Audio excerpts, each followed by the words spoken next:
धृतराष्ट्र का वह गलती जिसके वजह से उनके पूरे कौरव वंश का सर्वनाश हो गया। आखिर कौन वो गलती थी जिसके वजह से धृतराष्ट्र अपने सारे पुत्रों से हाथ धो बैठे। याद रखिएगा, मोह और लालच ऐसा चीज़ होता है जो कितने चीज़ों को बर्बाद कर देता है।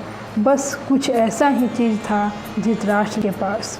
उन्होंने वक्त रहते अपने पुत्र को रोका नहीं। वो अपने पुत्र का प्रेम में या कहें मोह में इतना ज़्यादा अंधे थे कि उन्हें सही गलत का परख नहीं पता चल रहा था। उन्हें ये बात समझना चाहिए था कि जो गलत है वो गलत है।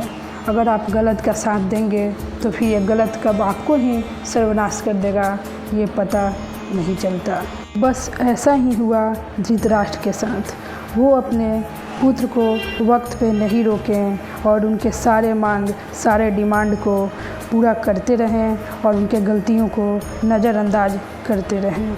यही चीज़ उनके सर्वनाश का कारण बना और उनको अपने पुत्रों से हाथ धोने का कारण बना। दोस्तों, ये कहानी से आप इतना ज़रूर समझ जाइएगा कि हमें भी कभी भी अपने जीवन में वो गलती नहीं करना चाहिए जो आगे चल के हमारे ही पैर पे कुल्हाड़ी मार दे। और जो इस रास्ते पे चलता है उसको आगे चल के उसी के लिए नुकसानदायक बनता है।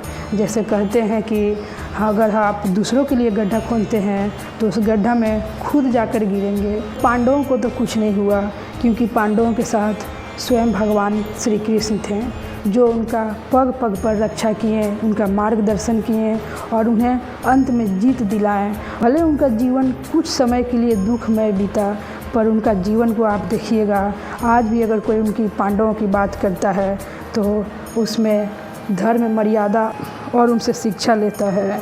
और वहीं पे अगर धृतराष्ट्र की, दुर्योधन की बात होती है तो लोग उनके कहानी से यही सीखते हैं कि हमें गलत रास्ते पे नहीं चलना है, हमें वे काम नहीं करना है जो दुर्योधन ने किया, पर हमें वे काम करना है जो अर्जुन ने किया। अर्जुन ने जो किया वो भगवान की तरफ ले जाता है, वे धर्म की तरफ ले जाता है, वे मर्यादा की तरफ ले जाता है और हमें वो प्राप्त करवाता है जो कभी हम सोच भी नहीं सकते हैं। लेकिन अगर हम दुर्योधन के रास्ते पे चलते हैं तो कब हमें ही नष्ट कर देता है हम नहीं सोच सकते हैं। कब हमें ही बर्बाद कर देता है ये हम नहीं सोच सकते हैं।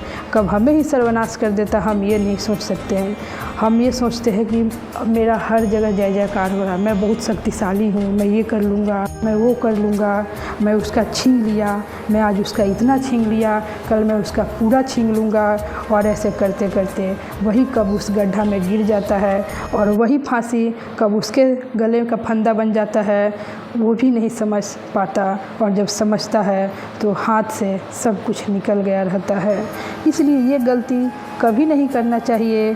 हमें वो काम करना चाहिए जो हमारे लिए हर प्रकार से सही हो और हमारे लिए हर रास्ता खोले और हमारे जीवन को अच्छा बनाए, जिससे हमारा जीवन फूल की तरह महके, ना कि गंदी बदबू की तरह जिसके पास कोई न जाना चाहे, उसे देख के नाक बंद करके या फिर उसे कैसे भी दूरी बना के वहाँ से चले जाए। इसलिए ऐसा अपना स्वभाव रखिए, ऐसा पुष्प बनिए, ऐसा महक बनिए कि सब कोई उस महक तक आए, सब उस महक तक पहुँचे, सब उस महक को लेना, सुगंध लेना चाहे। यही चीज़ सही है और यही चीज़ हमारे जीवन को महका सकता है। अगर आप महकना चाहते हैं तो फिर आपको वो पुष्प बनना ही होगा, वो कार्य करना ही होगा। याद रखिएगा, सही रास्ता भले ही कठिन होता है पर ये सही रास्ता ही हमें हमारे मंजिल तक पहुंचाता है, हमें सुगंधित बनाता है और हमें वो चीज़ देता है जिसके वजह से हम युगों युगों तक याद किए जाते हैं। याद रखिएगा, आज दुर्योधन का भी बात होता है और अर्जुन का भी, पर अर्जुन का बात होता है तो अर्जुन के लिए कितना सराहनीय होता है और वहीं दुर्योधन का होता है तो कितना निंदनीय होता है। हम दुर्योधन जैसा बनना ही नहीं चाहते, कोई भी नहीं चाहता कि हम दुर्योधन जैसा बने, लेकिन फिर भी न जाने किससे कब कौन सी गलती हो जाए। इसलिए अपना रास्ता पहले चूज़ कीजिए, पहले चुनिए और उस रास्ते पे चलिए। कठिन ही आपको मंजिल तक पहुंचाएगा। अगर आप गलत रास्ते पे चलेंगे तो कुछ देर के लिए आपको सुख ज़रूर देगा, लेकिन एक दिन वही सुख आपको ले डूबेगा। उसी सुख में आप कब फंस के कब अपना सर्वस्व नाश कर लीजिएगा आपको पता नहीं चलेगा। इसलिए उस रास्ते पे चलिए जो रास्ते आपको अंत तक बना के रखे, अंत तक महकाए और युगों युगों तक महकाए। वही रास्ता सर्वश्रेष्ठ है और सबसे सही है। तो दोस्तों, मैं उम्मीद करती हूँ कि हमारी आज की ये वीडियो आपको ज़रूर अच्छी लगी होगी। ऐसे ही वीडियो देखने के लिए हमारे इस चैनल को लाइक, शेयर एंड सब्सक्राइब ज़रूर कर दीजिएगा। तब तक मैं आपसे विदा लेती हूँ। तब तक आप हमेशा खुश रहिएगा, मुस्कुराते रहिएगा और हमेशा पॉजिटिव रहिएगा।